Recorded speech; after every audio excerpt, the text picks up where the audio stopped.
channel. Welcome back to another video here on Chats with Michelle. Welcome back to another Vlogmas video, y'all. So if you watched yesterday's vlog, I talked about going to an event and that I had the amazing opportunity to host an interview section at the event. The event I went to was put together by a girl named Daenne. She has a blog named Daennes Journal. I'll make sure to put her website in the link down in the description box below, so make sure you go check that out. So basically she had an event yesterday. So fun fact, if you watch yesterday's video, Daenne and I actually met the night before her event for the first time over FaceTime for like maybe 20 minutes, 30 minutes or so. We kind of just connected, got to just kind of converse with one another. She told me more about her mission, what her blog is about, and I told her a little bit about me, and then we kind of just did like a mock back and forth with one another, just kind of really conversing to see what it would be like.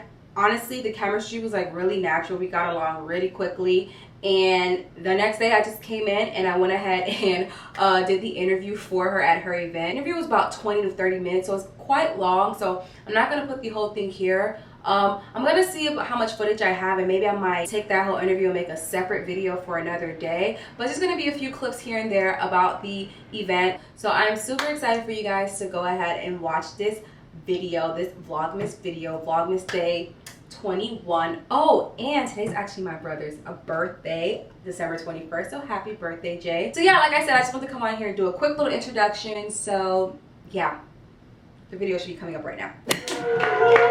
Hi.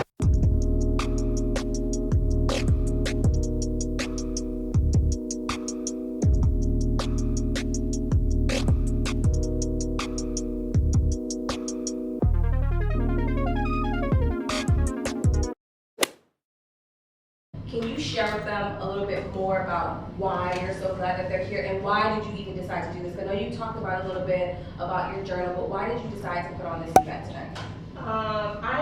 I'm excited to see people here because I'm always behind the screen. I always know that when people read, and sometimes people will text me saying, hey, I read and this and that, but to actually see people that read or people that know about Daennes Journal just take their time on a Friday night to just come to support me and to just meet one another, and to just see my readers getting to know one another. It's really great, and I wanted to have this event for this specific reason, because we talk behind the screen, but I just wanted to have it more personal. So we're here, you're in school, you're still doing your blog.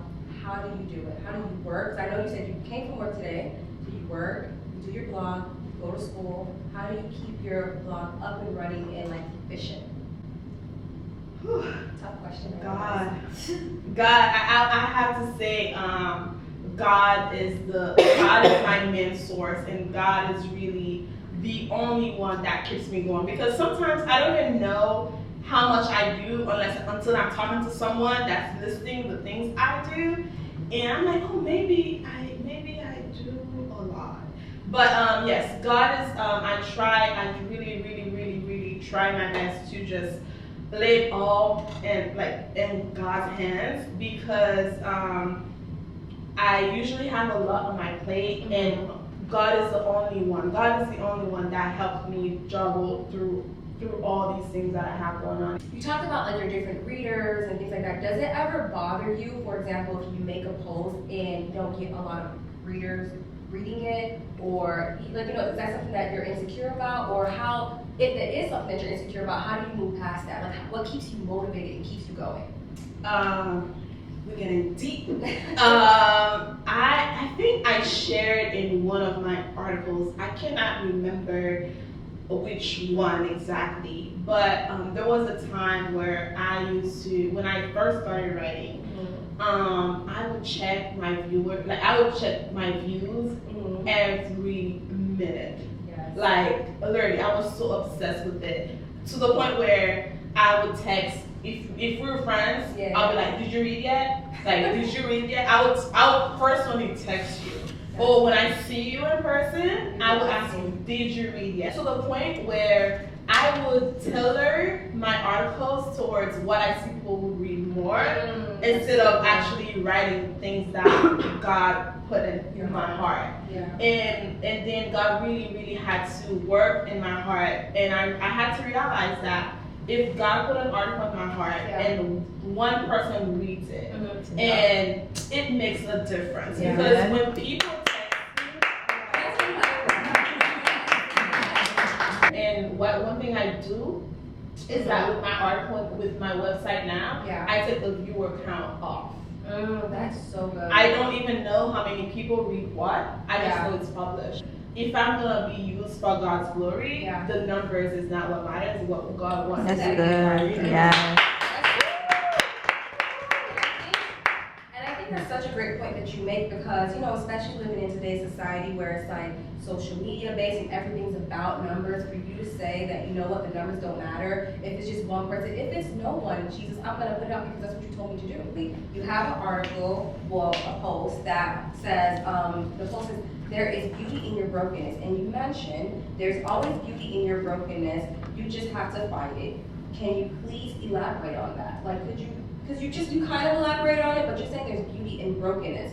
So kind of dive in a little bit more on that, about where's the beauty in brokenness? Yes, I think we can all agree that we live in a broken world and we live in a beautiful world. Because if you look at nature, you just see the beauty. And if you look at all the sins that there's around us, you can see there's just brokenness. And I read the article when I was really going through a tough time in my life. And I really, God really showed me that even if you are struggling, no matter how much you're struggling, there's something good that's happening. And the fact that you wake up, that's one thing. That's, if nothing else good happened, you woke up, that's already something that's good. And usually our life difficulties, when we are going through a brokenness, we might not see what's going on now, but after we get to where God is taking us, that's when really we can see all the beauties. But I try my best to not just look for the beauty after it happens, but I like to do it during, because that's when really you can really see the hand of God. I think a lot of people, they don't show that brokenness like you talk about. It's always, everyone's highlight reel, but there's so much struggle. And although the highlights are great, it's good to show that brokenness. So I think that's a beautiful message you said. Why blogging? And the reason why I asked this question, and maybe some of you guys want to know as well, is because there's so many other ways that you can, share your journey. Why blogging? Blogging, to me, as much as my writings help others, they have helped me. There's so many times that I would read an article and I would just be like, oh Jesus, thank you for this word. And blogging to me is just I do blogging. Now I started to do vlogging. I did some videos at some point, but writing works better for me. Aside from your blog, you journal every day. Yes. Why is it so important to you? It is important because one thing I do is to write about at least 10 good things that happen every day. Because we go to school, we go to work, people get on our nerves, and every day there's so many bad things that happen. But before you go to bed or before you get ready to finish with the day, if you just write about 10 good things that happens, and if you do this every day, you will get to a time where you won't be able to write 10 because there's going to be so much things you can write about. I think it's important because you can actually finish the day on a positive note. But when you take just a few seconds to actually think how many good things that happened today, and it's easy. I woke up, I have a roof over my head, I have food, I have a job. It may suck, but I have a job, I get paid, and did I say I have food on my table? Girl, you said that, so it must be real important. That's right. I have food, and let's say you have a family, you have people that support you, and you have a car that works. It's those little things, and you have bed, you have clothes. You think sometimes there's so many things we take for granted, but these things are actually good things. I hear a lot of times people are like, I can't write in a journal, I can't get into it, it's boring. So what advice would you give to a person who just says that they just can't get into it? Like, how would you advise them to start journaling? I would say start by writing 5 good things that happen in a day. they can just be words. Like you don't have to write a full sentence because just write 5 words. Yeah, just 5 words of 5 good things that happens. And then the thing is, if you do it today, then you do it next week, you're not building a habit. You have to do it, or you have to do it consistently for it to become a habit. And the thing is, you may say you're not a journal person, blah, blah, blah. But we can all write, because can we agree that we all have good things that happen? And even the bad things we consider that happens, they happen for a reason, and God has a reason to let them happen. And even if we may see it as bad, and we're gonna look back and we're gonna see, oh, God was doing this thing, but it's for that reason. So today we are coming to an end of this little chit chat talk conversation.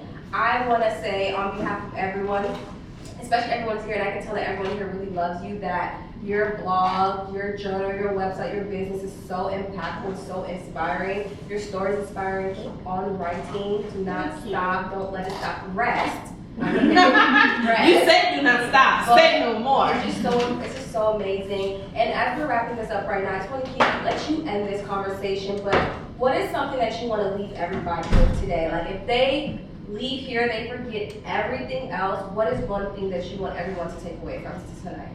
If you don't remember anything else I say, remember to let God lead and follow the way.